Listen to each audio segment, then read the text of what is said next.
8 vitamins and supplements will either protect your health after 60 or quietly damage it. Wow. And most people over 60 are taking the wrong ones. 4 of these supplements show up in clinical trials linked to increased cancer risk, heart attacks, and higher death rates, while 4 others address deficiencies that affect the majority of seniors. Nearly 3 out of 4 adults over 60 take dietary supplements, with the average being about 3 different products. What almost nobody mentions is that most of these supplements get taken without any doctor's recommendation. And some of the most popular options have shown harm in trials involving tens of thousands of participants. Everything covered here comes from actual clinical research, not opinions or health trends. And by the end, you'll know exactly which 4 to reconsider and which 4 deserve a spot in your cabinet. The supplements that could be hurting you come first. High-dose vitamin E. Anything above 400 IU per day tops the list of supplements that need a second look. Marketing has positioned vitamin E as a cell-protecting antioxidant for decades, and the theory sounds promising enough. What happened when researchers ran large clinical trials told a different story. A meta-analysis in the Annals of Internal Medicine examined nearly 136,000 participants across 19 randomized, controlled trials, and 9 of the 11 trials testing high-dose vitamin E showed increased all-cause mortality. That translates to 39 additional deaths per 10,000 people. And the dose-response analysis revealed something even more troubling. Statistically significant risk appeared above just 150 IU per day. The SELECT trial delivered worse news for men specifically, following over 35,000 participants to test whether vitamin E could prevent prostate cancer. What researchers found instead was a 17% increased risk of prostate cancer in the vitamin E group, meaning 11 additional cases per 1,000 men over 7 years. Early termination of the trial came because the supplement clearly wasn't working. Memorial Sloan Kettering Cancer Center now warns explicitly that daily supplementation over 400 IU may increase all-cause mortality. Anyone on blood thinners faces added bleeding risk, and those with cardiovascular disease should exercise particular caution. Check your vitamin E bottle today, and if the dosage exceeds 400 IU, that conversation with your doctor needs to happen soon. Beta-carotene, the compound that gives carrots and sweet potatoes their orange color, becomes dangerous when you take it as a supplement rather than getting it from food. The New England Journal of Medicine published the ATBC study results in 1994, tracking over 29,000 male smokers between ages 50 and 69 for 5 to 8 years. Half received 20 milligrams of beta-carotene daily. What followed was an 18% increase in lung cancer, alongside an 8% jump in overall mortality. The carrot study found even more alarming numbers among 18,000 smokers and asbestos-exposed workers taking 30 milligrams of beta-carotene plus vitamin A, with lung cancer climbing 28% and mortality rising 17%. Researchers stopped that trial early, specifically because of the harm they were documenting. A 2022 meta-analysis covering 8 randomized controlled trials confirmed an overall 16% increased lung cancer risk from beta-carotene supplementation. Based on this evidence, the U.S. Preventive Services Task Force issued their 2022 recommendation against beta-carotene supplements for cardiovascular disease or cancer prevention, citing a 20% increased lung cancer risk. Current and former smokers should never touch this supplement, and anyone with asbestos exposure falls into the same category. Given what the research shows, most people lack any compelling reason to take beta-carotene in pill form when vegetables deliver it safely. Calcium supplements rank 3rd on this list, and this one tends to surprise people. Calcium builds strong bones, and that message has dominated health advice for decades. The problem shows up when you compare food-based calcium to supplement calcium. A meta-analysis in the British Medical Journal from 2010 examined over 8,000 participants and found that calcium supplements at 500 milligrams or more per day carried a 31% increased heart attack risk. Another meta-analysis from 2021, covering 13 randomized controlled trials and nearly 29,000 participants, showed calcium supplements raising cardiovascular disease risk by approximately 15% in healthy postmenopausal women. The 2024 UK Biobank study expanded the scope even further, with over 434,000 participants revealing that calcium supplements increased cardiovascular disease risk and mortality specifically in people with diabetes. What makes this particularly interesting is the MESA study's 10-year follow-up, which found dietary calcium actually provided protection while supplement calcium increased coronary artery calcification. The mechanism behind this difference appears to involve timing. Supplements create rapid blood calcium spikes that may promote arterial calcification, whereas food releases calcium gradually throughout digestion. Not all research agrees on this point, and a 2023 meta-analysis found no significant heart association. A 2016 joint statement from the National Osteoporosis Foundation and American Society for Preventive Cardiology declared calcium shows no proven impact, good or bad, on heart disease risk. Dr. Martha Galati, Director of Preventive Cardiology at Cedars-Sinai, put it this way. Some studies have found that high levels of calcium from supplements actually can harm heart health, and ultimately, the best way to get nutrients is through food. Expert consensus now favors dietary calcium over supplements, and anyone who must supplement should combine it with vitamin D, while keeping total intake under 1,200 to 2,000 milligrams daily. Iron supplements without a diagnosed deficiency round out the 4 worst. And the Iowa Women's Health Study provides the strongest warning. Nearly 39,000 older women with an average age of about 62 participated in this study. Published in the Archives of Internal Medicine in 2011, after 19 years of follow-up, iron supplementation showed the strongest association with increased mortality among all supplements studied, raising risk by 10% with an absolute risk increase of 3.9%. What made these findings particularly concerning was the dose-response relationship showing increased risk at progressively lower doses as women aged. After menopause, women stop losing iron through menstruation, and men never had that monthly elimination pathway. Iron accumulates in the liver, heart, pancreas, because your body possesses no physiological mechanism to excrete excess iron. This accumulated mineral generates reactive oxygen species that cause oxidative damage to tissues. And case reports spanning 7 to 61 years of supplementation document iron overload causing liver damage, cirrhosis, diabetes, and cardiomyopathy. The Cleveland Clinic recommends discontinuing iron supplements when they lack medical indication, and the Merck manual states plainly that men and postmenopausal women do not usually need iron supplements. About 1 in 200 to 500 Caucasians carry hereditary hemochromatosis gene mutations, putting them at even greater risk. Heavy alcohol users face similar concerns. Anyone taking iron without recent level testing should bring this up with their doctor immediately. Vitamin D deficiency numbers among seniors reach levels that qualify as a public health crisis. A 2023 meta-analysis found 59.7% of elderly people globally have blood levels below 20 nanograms per milliliter, the threshold for deficiency. Within the United States, 41.6% of adults are deficient, disparities running even more dramatic in certain groups. 82.1% of Black Americans and 69.2% of Hispanics fall short. Several age-related changes drive these numbers. Reduced levels of a compound called 7-dehydrocholesterol mean your skin produces less vitamin D from sunlight as you age, while intestinal absorption efficiency declines, and your liver and kidneys convert the vitamin to its active form less effectively. Older adults also tend to spend less time outdoors, and the skin itself grows thinner with age. Current RDA stands at 600 IU daily for ages 51 to 70, jumping to 800 IU for those 71 and older. With the tolerable upper limit set at 4,000 IU per day, bone health and osteomalacia prevention represent the well-established benefits, along with fall reduction in the elderly. Inhane's analysis has linked deficiency to increased all-cause mortality, and a 2025 VITH trial study found that vitamin D3 significantly decreased telomere shortening over 4 years, suggesting potential anti-aging effects at the cellular level.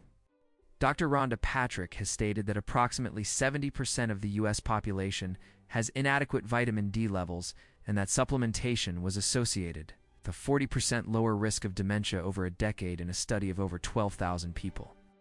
Vitamin D3, also called cholecalciferol, works more effectively at raising blood levels than D2, and taking it with fat-containing food improves absorption. The National Institute on Aging confirms that vitamin D works with calcium to keep bones strong at all ages, and that bone loss can lead to fractures in both older women and men. Between 10 and 15% of people over 60 have B12 deficiency by standard measures. And that number climbs to 40.5% when researchers use more sensitive metabolic markers. The absorption problem sits at the center of this deficiency epidemic.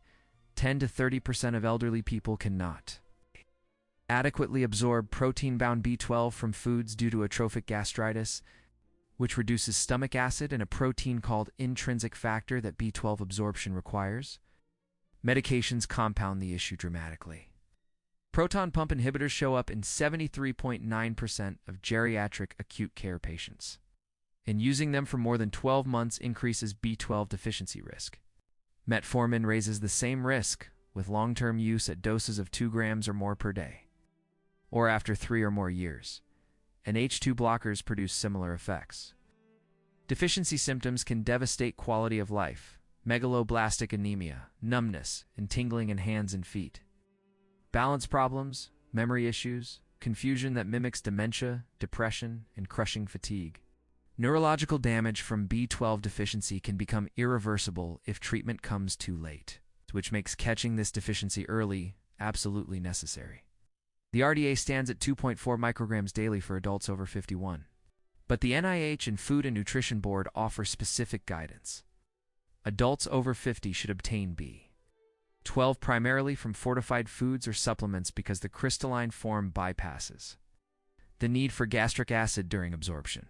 Dr. Peter Asha has explained that his practice manages homocysteine very aggressively and takes a liberal approach to methylated B vitamins, noting that absorption ability decreases with age and supplementation often becomes necessary. The Linus Pauling Institute recommends 100 to 400 micrograms daily for adults over 50. Magnesium deficiency statistics reveal just how widespread the shortfall has become among older adults. Between 70 and 80% of people over 70 fail to meet their daily magnesium needs, and NHANES data from 2005 to 2016 shows 83.3% of U.S. older adults 65 and over falling short of the RDA. Among African American older adults, that percentage reaches 90.6%.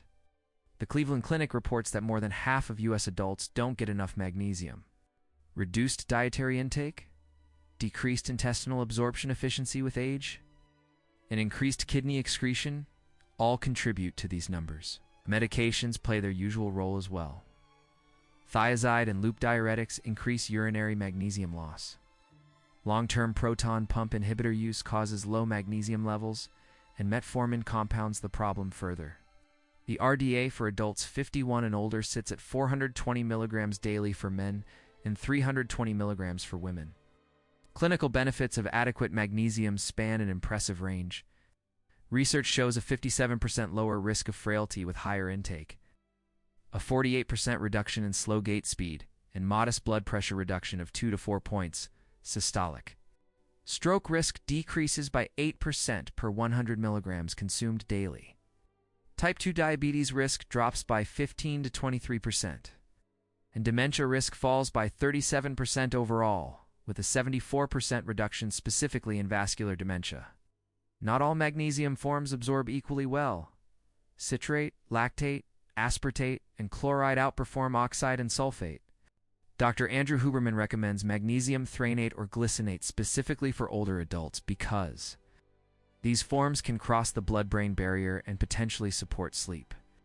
EPA and DHA, the omega-3 fatty acids found in fish oil, address several age-related concerns simultaneously.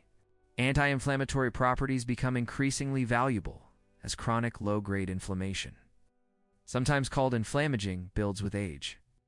DHA makes up 40% of the brain's polyunsaturated fatty acids, playing a central role in cognitive health. Cell membrane fluidity depends on adequate omega-3 intake. And emerging research suggests these fatty acids may help preserve muscle mass and prevent sarcopenia. Clinical evidence backing omega-3 supplementation holds up well under scrutiny. The REDUCE-IT trial found that high-dose EPA at 4 grams per day reduced cardiovascular events by 25% in higher-risk patients. The VITAL study showed omega-3 South cutting heart attack risk by 28%, with even greater benefit appearing in people who rarely eat fish and in African Americans. A 2025 Do Health study found omega-3 South combined with vitamin D and exercise slowed biological aging markers by 3 to 4 months. In an Oregon Health Sciences University study from 2024 demonstrated that fish oil significantly reduced brain cell breakdown in people carrying the APOE4 gene, which increases Alzheimer's risk. General health recommendations call for 250 to 500 milligrams of combined EPA and DHA daily, while the American Heart Association suggests 2 servings of fatty fish per week. Higher doses between 1 and 4 grams may benefit cardiovascular conditions under medical supervision. Dr. Rhonda Patrick recommends 2 to 4 grams of EPA plus DHA daily from omega-3 South. The longevity doctors who research aging for a living have made their own supplement choices, and those choices align remarkably well with the clinical evidence. Dr. Peter Asha, author of the best-selling book Outlive, takes 5,000 IU of vitamin D daily and describes the risk as insanely low, methylated B12, and a focus on EPA and DHA round out his core supplementation. Dr. Andrew Huberman emphasizes magnesium, specifically threonate and glycinate forms, for sleep and cognitive function, though he strongly advocates for making behavioral and lifestyle changes before adding supplements. Dr. Rhonda Patrick takes 5,000 to 6,000 IU of vitamin D daily to maintain blood levels between 40 and 60 nanograms per milliliter and recommends 2 to 4 grams of omega-3 South daily. None of these longevity-focused physicians take high-dose vitamin E, beta-carotene supplements, or iron without specific medical indication. Major shifts in official recommendations happened during 2024, and many doctors haven't communicated these changes to their patients yet. The Endocrine Society released new guidelines in June 2024 that represent a significant departure from previous advice. Routine vitamin D testing for healthy adults no longer receives their recommendation, and the 30 nanograms per milliliter blood level target used for years has been abandoned. Supplementation above standard levels now applies to specific groups only: adults 75 and older, pregnant women, people with prediabetes, and children. Daily low-dose supplementation gets preference over intermittent high doses. The USPSTF also issued a 2024 draft recommendation against vitamin D, with or without calcium, specifically for preventing fractures or falls in adults 60 and older who lack diagnosed osteoporosis or deficiency. This guidance addresses fall prevention in healthy people rather than treatment of existing deficiency. On a more positive note, a January 2024 meta-analysis of the Cosmos trial confirmed that multivitamins showed statistically significant cognitive benefits in adults 60 and older, producing an effect equivalent to a 2-year reduction in cognitive aging. The U.S. supplement industry approaches $70 billion and should exceed that mark by 2031. Yet approximately 23,000 emergency department visits occur every year because of supplement adverse events, resulting in about 2,154 hospitalizations annually. Among adults 65 and older, 37.6% of those emergency visits stemmed from choking or swallowing problems, and 83.1% involve micronutrients. A massive NIH cohort study published in JAMA Network, open in June 2024, followed over 390,000 generally healthy adults for more than 20 years and found daily multivitamin use showed no association with lower mortality risk. No differences appeared in mortality from cancer, heart disease, or stroke. What this research points toward is a clear action plan: high-dose vitamin E, beta-carotene supplements, and iron belong on the avoid list unless a diagnosed deficiency in specific doctor's prescription exists. Anyone taking calcium supplements should consider food sources instead, and those who must supplement should keep doses moderate while combining with vitamin D. Vitamin D, B12, magnesium, omega-3 South deserves strong consideration for anyone over 60 because deficiency rates run extraordinarily high in seniors, while clinical benefits stand well documented. Conversations with doctors about supplements rarely happen, with only about 1/3 of patients reporting that their doctors even asked about supplement use. Bringing this topic up yourself becomes necessary. The FDA advises consumers to be informed and talk to their doctor, pharmacist, or other healthcare professional, because taking supplements involves health risks. Taking as many supplements as possible was never the goal. Taking the right ones, the ones your body actually needs and can safely use, always was. Thanks for watching. Consider sharing this with someone over 60 who might benefit from knowing which supplements help and which ones hurt.